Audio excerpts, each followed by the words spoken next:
सुप्रभात। मैं जगेंद्र राणा।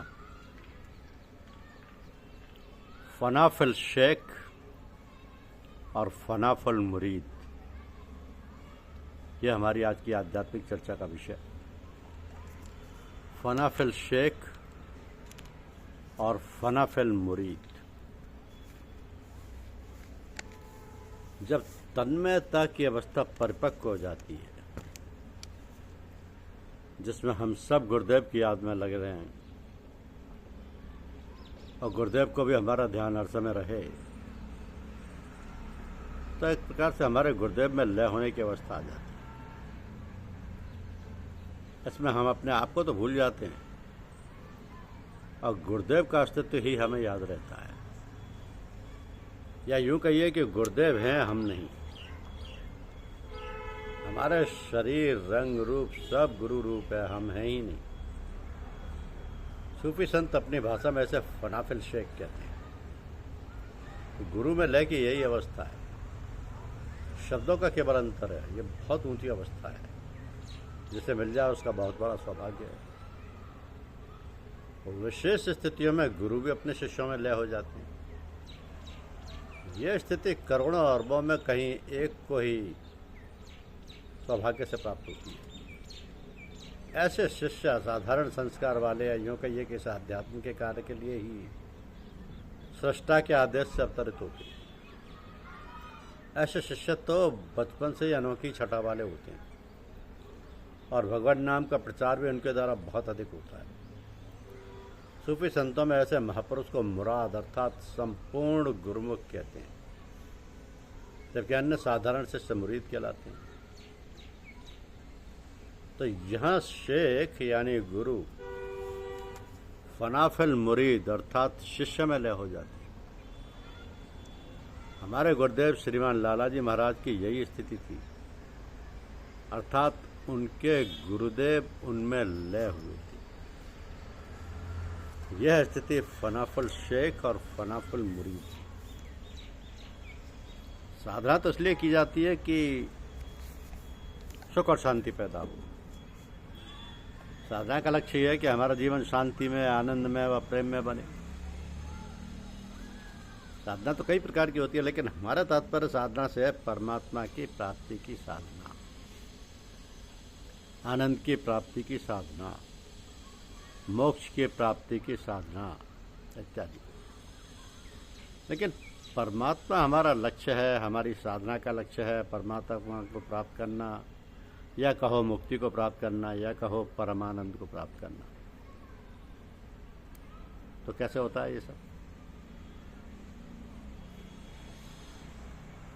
बात यह है कि जब हम सोचते हैं और जैसा हम सोचते हैं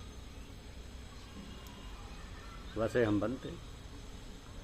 तो जब हम परमात्मा की याद करें, हम जो जाप करें उसको हम समझें, हमारे अंदर ये भावना हो कि हम क्या जप रहे हैं, हम किसको याद कर रहे हैं, क्यों कर रहे हैं। जब परमात्मा की याद करते हैं तो परमात्मा है क्या?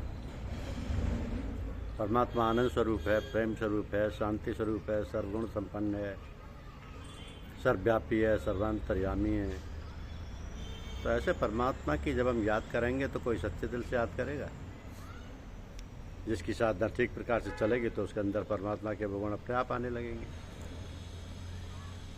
किसी महात्मा के, किसी साधक के, किसी जप तप करने वाले की ये पहचान है कि उसके अंदर ये सब गुण आने चाहिए। उसके अंदर शांति होनी चाहिए, उसके अंदर आनंद आना चाहिए। उसके पास बैठने से हमको शांति प्राप्त हो, हमको आनंद प्राप्त हो, हमारी सारी वासनाएं दूर हो जाए जब तक उसके पास बैठे। तो ये बड़ी आसान बात है।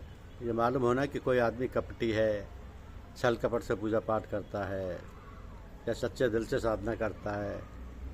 तो ये सब बातें अपने मन को टटोल कर देखिए कि आपकी साधना किस प्रकार से चल रही है, ठीक प्रकार से चल रही है, गलत चल रही है, उससे आपको फ़ायदा हो रहा है कि नहीं फ़ायदा हो रहा है। ये हम कुछ करते नहीं हैं। हम लोग तो पूजा पाठ का खाली ढोंग करते हैं। वास्तव में पूजा बहुत कम लोग करते हैं। चाहिए तो ये कि पूजा करने के बाद जब शाम को आप सोएं तो सारे काम से फुर्सत पाकर तब आप अपना अध्ययन कीजिए, स्वाध्याय कीजिए कि हमने दिन में क्या क्या कार्य किए, कौन से ऐसे कार्य किए जो हमको करने चाहिए थे, कौन से ऐसे कार्य किए जो हमको नहीं करने चाहिए थे। तो ऐसे कार्यों के लिए भगवान से क्षमा मांगो जो हमने गलत कार्य किए, और ये प्रार्थना करो कि हमको ऐसी बुद्धि दो, ऐसी शक्ति दो कि हम भविष्य में ऐसे कर्म ना करें। और जो अच्छे कार्य किए हैं उनके लिए भगवान का धन्यवाद करो कि हम सब ये सब आपकी कृपा से हुई। तो लोग अक्सर पूछा करते हैं कि हम क्या करें। पूजा का सबसे सरल उपाय यह है कि अपने सारे कर्म, अपनी सारी धन दौलत, लड़के बच्चे, घर गृहस्थी, नौकरी चाकरी, सब भगवान का समझ के भगवान के लिए करो। ये कहना है तो सहज, लेकिन चचा जी कहा करते थे कि झुट्टल खेले सच्चल होए, सच्चल खेले बिरला को। तो ऐसी भावना बनाते बनाते एक दिन ऐसा आएगा कि हमारे अंदर सच्ची भावना पैदा हो जाएगी और हम सच्चे बन जाएंगे, सच्चे भक्त बन जाएंगे, सच्चे ज्ञानी बन जाएंगे, सच्चे भगवत भक्त बन जाएंगे। भगवान के सारे जितने गुण हमारे अंदर आ जाएंगे, लेकिन हमारी साधना सच्ची हो, प्रेम पूर्वक हो, सतत हो, निरंतर हो, लगातार हो।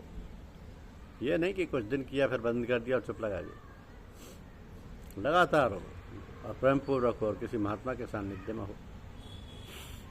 इसलिए गुरु किया जाता है कि उसके संरक्षण में, उसकी देख रेख में, उसकी आज्ञा अनुसार, उसके कहे अनुसार हम सब काम करें। तो ये कोई कठिन बात नहीं है, लेकिन लोग करते बहुत कम, कहते बहुत ज़्यादा। तो ये हम सब लोगों के नित्य प्रति, कभी कभी नहीं, नित्य प्रति रोज़ सोते वक्त अपना स्वाध्याय करना चाहिए। किताबों का नहीं, अपना स्वाध्याय कि हमने क्या क्या काम किया, क्या नहीं करना चाहिए था और क्या करना चाहिए था, वो सब भगवान को स्मरण समर्पण करो। भगवान कि पूजा जब तप नेम व्रत सब ही से हो, प्रेम निवाहन एक रस जाने बिरला कोई। आज हमारे पास धन दौलत है, लड़के बच्चे हैं, कुटुंब में और गांव बस्ती में सब जगह हमारा मान सम्मान है। हम भगवान का खूब धन्यवाद करते हैं, बड़ी दया कृपा है आपकी। लेकिन ज़रा कहीं झटका लग गया, कहीं कोई बीमारी आ गई, तो कोई डियर या नियर मर गया, तो हम भगवान को गाली देते हैं, कहते हैं कि हमने क्या बिगाड़ा था तुम्हारा। हमारा लड़का छीन लिया, हमारा पति छीन लिया, हमारी बीवी छीन ली, हमारे यहाँ चोरी करवा दी। ये प्रेम है? प्रेम का मतलब तो ये है कि चाहे कोई नुकसान हो चाहे कोई लाभ हो, हमारे भक्त भगवान का धन्यवाद करते रहें। भगवान जो करता है हमारे कल्याण के लिए करता है। हम नहीं जानते हमारे कल्याण किसमें है, हम नहीं जानते हमारे कल्याण किसमें है, तो भगवान तो जानता है, सर्वशक्तिमान है, सर्वज्ञ है। तो वो जो कुछ करता है, जिन परिस्थितियों में रख रहा है, जो परिस्थितियाँ हमारे सामने आती हैं, उनको भगवान की दया कृपा समझ के उनको ग्रहण करना चाहिए और उसमें अपने को रहने का मन बनाना चाहिए। तो कितनी साधारण पूजा है, कैसी सरल पूजा है, कैसी सरल चिकित्सा है मन को शुद्ध करने के लिए, हृदय को शुद्ध और साफ बनाने के लिए। मगर हम करते कहाँ हैं? हम लोग इकट्ठे होते हैं, बड़ा आनंद आता है, खूब बढ़िया खाने को मिलता है, अच्छे अच्छे गाने, अच्छे भाषण सुनने को मिलते हैं। और जब वहाँ से जाते हैं तब तो सभी लोग प्रार्थना करें, भगवान दया कृपा करें, मन शुद्ध और पवित्र हो, उससे भक्ति हमारे अंदर आए, उसका ज्ञान पैदा हो, हमारे अंदर जो अशुद्धता है, जो बीमारियां हैं, वो सब दूर हों और हम उसकी याद में सर्वत्र लगे रहें, सर्वत्र लगे रहें। क्योंकि कुछ भी काम करें,